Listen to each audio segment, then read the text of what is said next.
Sunday school umphathohlelo abebesiqinisele kwamele uhlele Nkosi yethu Jesu. Amen. Siyambonga kakhulu uNkulunkulu bazalwane, uNkulunkulu wethu osithandayo. Alibonge igama leNkosi. Ngibonga uNkulunkulu bazalwane ukuthi nathi singelutho la eThomato wasihambela ngobaba wethu umpostoli akasekho yoyilanduleni. Sonke sesiyosho ukuthi wafika esitaladeni sangakithi. Inkosi yethu Jesu yakhuluma, yambula. Ngiyambonga uNkulunkulu bazalwane ngobaba wethu umpostoli nomama wethu umpostoli bekhaya lezwi.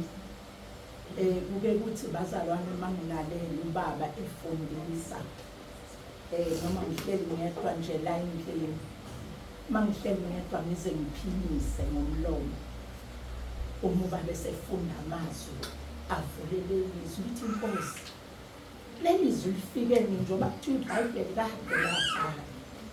Leli izwi elifundwa ubaba namhlanje lifike nini la eBhayibhelini? Ulifika ulibhale namhlanje ukuze ubaba lembula.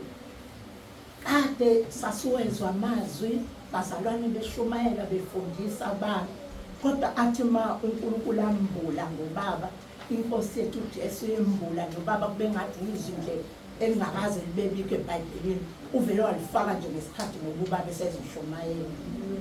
Bazalwane siyathandwa ezulwini. Amen. And uNkulunkulu sithande sekuphelile.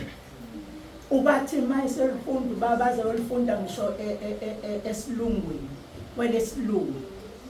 Uthi mawuthi uyalifica futhi kwelesilungu. Nkosiyami ngoba kade walibhala lelizwe.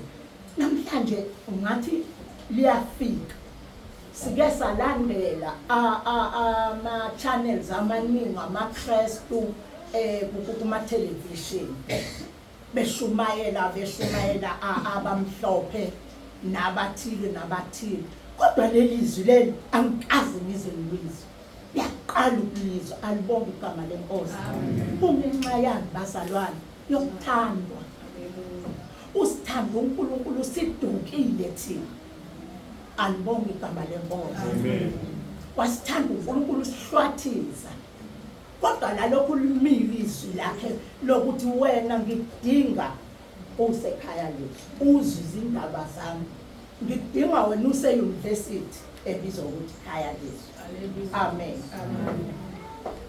ngikhumbuza izwi ngithi 2 Timothy umpostoli Paul ekhuluma noTimothy ngithi chapter 2 manje chapter 1 verse 9 lapho ethi khona umpostoli Paul yena wayeboshiwe kodwa izwi likaNkulunkulu lalinjani lalingaboshiwe amen sasiduka thina kodwa izwi likaNkulunkulu lalingadukile lalilokulihleli nje lithi buya mntwana buya wozala amen singadlali-ke ngalomusa bazalwane amen uthi uma wami ngolwesine uthi asiqaphe bazwile abazalwane uthi uma wami umpostoli Nsibane asenze njani asiqaphele ngathula ngalilalela lelizwi mayethi asiqaphele funda uMathewu 24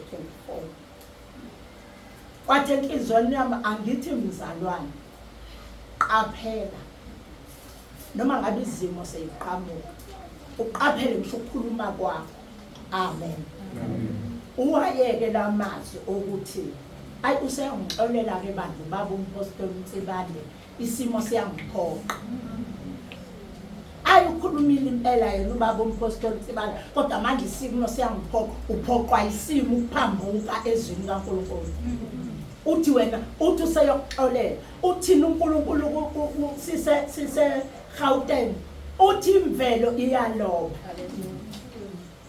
indalo kaNkulunkulu yenza njani iyaloba uphambula umyalo kaNkulunkulu wena ubusuthi ngomlomo wakho useyokuxolela ubaba umpostoli Nsibane imvelo ngeke izixolele izoloba incwadi zizovulwa nenye iyovulwa alibonge igama lenkosi qaphela nokuthi ukhuluma kanjani ngoba uNkulunkulu kwenzile ukuthi izwi lize lifike kuwe siyabonga kakhulu bazalwane yabonga uNkulunkulu kusithanda angazi ukuthi uma singazwakala sesikhala esihogweni siyothini ngakho konke lokhu ukuthi singelutho uNkulunkulu asuse ubaba nomama amlethe la bazonyathela kulesi sitalada siyothini inkosi sithi angizange nginazi kade yenza umsebenzi omkhulu kangaka yasusa ubaba noma le kude yathi abeze la kithi nawu khona nawu zwi uJesu Kristu inkosi